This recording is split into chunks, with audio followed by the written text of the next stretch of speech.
نون league Faisal آباد میں بڑے کم بیک کے لیے تیار۔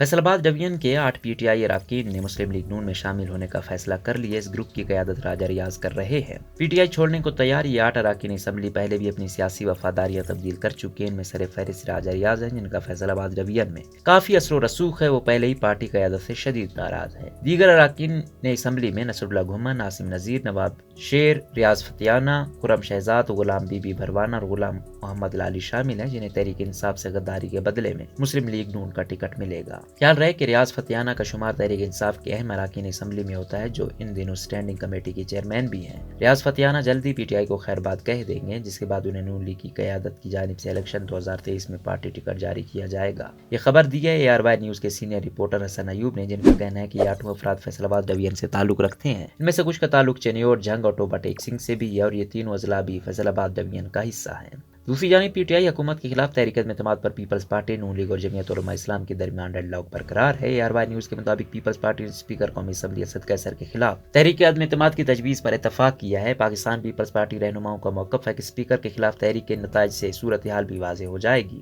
ذرائع کا دعویٰ ہے کہ پیپلز پارٹی پارلیمانی سال مکمل، جبکہ مسلم لیگ نون فوری الیکشن چاہتی ہے، جو کہ ڈیڈ لاک کی بنیادی وجہ ہے۔ تاہم بلاول کے حالیہ بیان کہ وہ جلد از جلد انتخابات چاہتے ہیں، برف پگھلنے کا امکان ہے۔ گزشتہ ہفتے پی ٹی آئی کے ناراض رہنما جہانگیر ترین کی شہباز شریف اور مولانا فضل الرحمان سے خفیہ ملاقاتوں کی خبریں منظر عام پر آئی تھی۔ اس خبر کی تصدیق خود صوبائی وزیر فیاض الحسن چوہان نے بھی کی تھی۔ ذرائع کا کہنا ہے کہ جہانگیر ترین اس وقت لندن میں موجود ہے، اور امکان ظاہر کیا جا رہا ہے کہ ان کی ملاقات جلد سابق وزیر اعظم نواز شریف سے بھی ہو سکتی ہے، جو تقریباً 3 سال سے لندن میں ہی موجود ہے اور آج کل سیاسی رابطوں میں خاصے متحرک ہیں۔ تحریک انصاف کے 8 ارکان کا ذکر کیا جائے تو ان میں مختلف لوگ مختلف وجوہات کی بنا پر پارٹی تبدیلی کا سوچ رہے ہیں۔ سر فہرست تو راجہ ریاض ہے، جنہوں نے سب سے پہلے اس حکومت کے خلاف بغاوت کی تھی۔ راجہ ریاض کا تعلق ماضی میں پیپلز پارٹی سے تھا۔ 2008 میں یہ فیصل آباد سے منتخب ہو کر صوبائی اسمبلی میں پہنچے اور مسلم لیگ نون کے ساتھ کچھ عرصے تک کابینہ میں سینئر وزیر کے عہدے پر بھی رہے۔ کہا جاتا ہے کہ اس دور میں ان کا شہباز شریف کے ساتھ بہت اچھا تعلق تھا، باوجود اس کے کہ انہوں نے شہباز شریف پر دور شہریت کا الزام لگایا تھا اور نتیجے میں عدالت میں جا کر انہیں معافی مانگنی پڑی تھی۔ یوں بھی راجہ ریاض نے نون لیگ کے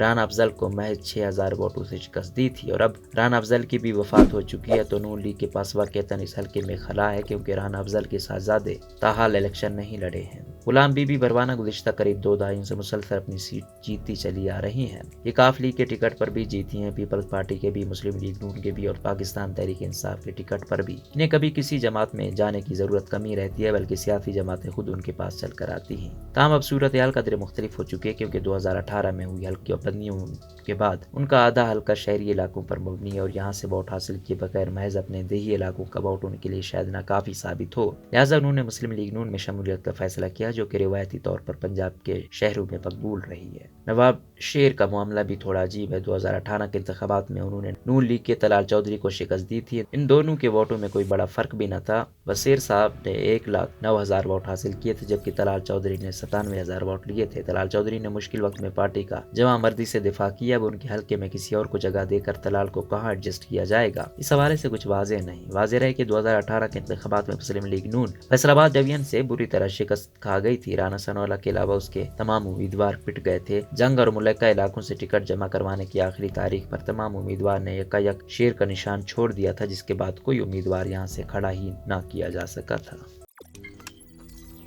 روزنامہ قدرت کی ویڈیو دیکھنے کے لیے ابھی YouTube چینل پر سبسکرائب کریں اور بیل آئیکن پر بھی کلک کریں۔